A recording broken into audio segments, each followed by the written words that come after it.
Like a phoenix out of the ashes, Rocket League will rise above all, becoming the greatest game of all time. I mean, it has the perfect recipe, doesn't it? It's basically football, which is the most popular sports game in the world. It has cars. Who doesn't love cars? Racing games are super popular. And it's an esports. It combines everything that's great about gaming. Bonk!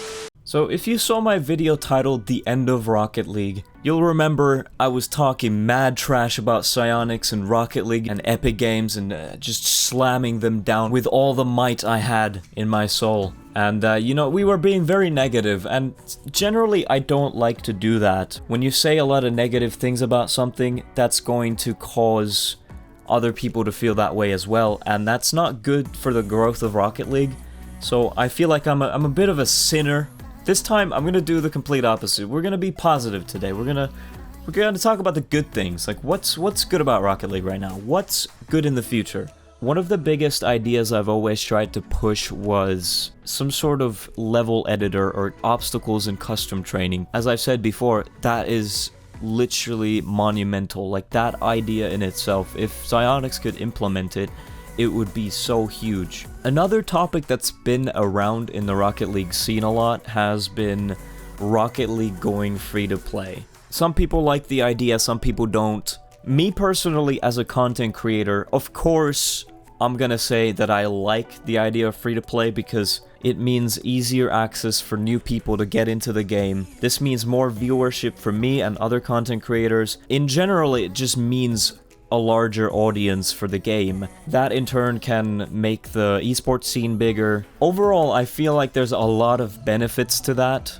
The downsides of going free to play, of course, are things like increase in smurfs, because now that it's free accounts, it's much easier to smurf. Although I think there are ways to counter that as well. For example, you could set up some sort of a phase that you have to go through before you can get into ranked. So let's say you have to play, you know, maybe 20 matches of casual before you can actually get into ranked. You know, actually, I had an idea for this before. So imagine you can play Rocket League free to play, but in order to get access to ranked, you'd have to pay for one single Rocket Pass. It would still be cheaper than buying the game right now, but it would cost you money to smurf. If people are gonna spend 20 bucks to smurf, I don't think lowering it to 10 bucks is making much of a difference. So I think that model would work. But the reason why I mention these two things, the custom training improvements plus free-to-play model, is because we kind of have a taste of both of these things right now. First of all, there's been a mod created by GLH, or also known as Glenn, I guess. I've seen him in Lethamir's videos and stuff. He's made a mod where you can essentially edit a level. You can add ramps, obstacles, boxes, walls, you know, rings that you can shoot the ball through, all kinds of like interesting, super fun stuff. Long ago when I made that video about how Rocket League is getting boring and I gave all kinds of suggestions for how to improve the game and what new ideas and improvements and features could be added to Rocket League, one of the things that I mentioned that was like really high in my list of priorities, something that I thought would be so fun to have, and that idea was essentially obstacle courses in custom training. Imagine if in custom training you could add obstacles, walls, ramps, bots, programmed trajectories, target practices, multiple balls, non-standard maps, rumble, drop shot, snow day, hoops, mutators, timers, challenges, and turn custom training into custom mini-games. Down the line, eventually people would start creating all these cool maps with, you know, different challenges. So it would essentially be like Fortnite creative mode where you could just make anything cool. But here we have something of a prototype to that. There's a world of possibilities here. There's so many cool obstacle courses and, you know, challenges you could create with this. Of course, as I said, this is still a prototype. It's very much alpha. It's not in any sort of far state of existence. It's not complete, boys.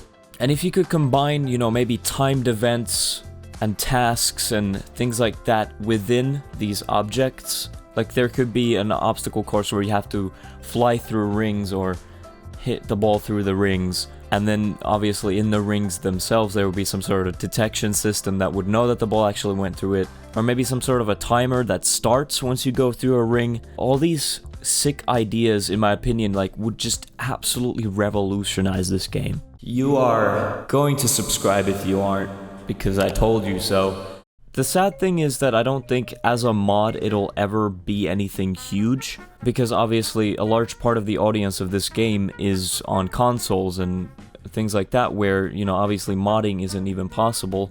If we had a feature like this in the game itself, made by Psyonix, as part of the custom training, that would just be huge. The focus of it doesn't have to be for training, it can be just for having fun. Like, why not use the awesome physics of the game and put them to use somewhere other than just playing car soccer? Like, it can be car soccer drills with like fun challenges. Like, that sounds so sick to me, man. Right now I feel like the community is divided into 3 types of people, and that is the casual players, the competitive players, and then we have people who focus on trading stuff. But with the addition of some feature like this, we could also find a new community of people. We could find a creative side of Rocket League. If you've ever seen, you know, Super Mario Maker, for example, where people can make Mario maps, there's so many cool, like, puzzle games and speedrun maps and, like, all these fun things that they create that I would love to see in Rocket League. It would be so amazing.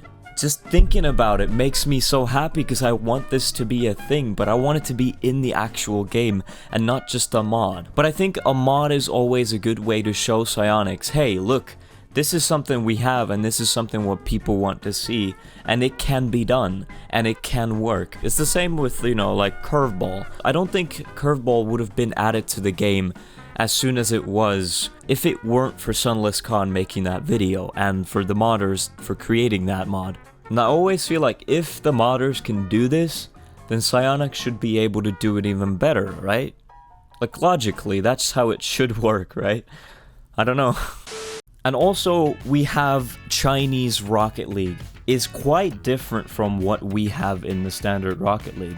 Rizzo made a video where he played the Chinese version. It's very interesting, and it is a very intriguing look at the game because, well, first of all, it has like this intro scene, cutscene at the very start of the game. Then it throws you in and makes you select a car as if it's like Pokemon or something. Pikachu, Charmander, Bulbasaur, Squirtle, what else do we got? Dude, I don't know my Pokemon well enough. PewDiePie. PewDiePie! Once you've done that, the game makes you go through all these tutorial things. In the training sequence, you get to do all these little drills where you go through the map, hitting balls, as you'd expect. It has these weird physics things where the ball just floats in the air and then it hits the wall, and like, I don't get what's going on here. It doesn't seem to be very representative of the actual game, because you'd never see the ball fly like that with zero gravity. Anyway. These cinematics are sick though, like, I love how this looks. For the most part, the gameplay seems to be the exact same. There seems to be a lot of reward systems and, you know, it's standard stuff you'd expect from a free-to-play game, I guess. Although it seems like China is almost like doing that model, but on steroids. Like, they go crazy, man. Like, what is any of this? There's this giant menu with a million tabs you can go through. Just items everywhere. It seems so material and commercial. I feel like it's Christmas again. One of the coolest features, in my opinion, about the Chinese version of Rocket League is the way they handle presets. Like, you can have the car presets displayed on this platform as if it was like trophies you're just flexing with, you know? Who in their right mind would pay 32,000 Chinese gold on a gizmo? As I always say, I'm really excited to see Rocket League move forward, and, you know, a lot of people were super worried about Epic Games coming in and changing things. A lot of people were mad about crates being deleted from Rocket League and saying that that's all Epic's doing, and honestly, they probably had a hand in that, I'm sure. Recently, there was a little teaser from Epic Games saying that some game was going to come out for free on the store, and a lot of people got all hyped up thinking it was Rocket League going free to play. But in the end, it was just GTA 5, so that was definitely a bummer for the Rocket League players. Well, thank you guys for watching this video. I hope it didn't turn into a complete mess of a ramble like it sometimes does. I hope you enjoyed this content. Please hit the like button, click subscribe, be part of the Urukuru community, join the Discord. I'm Linkuru, I'll see you next time. Done!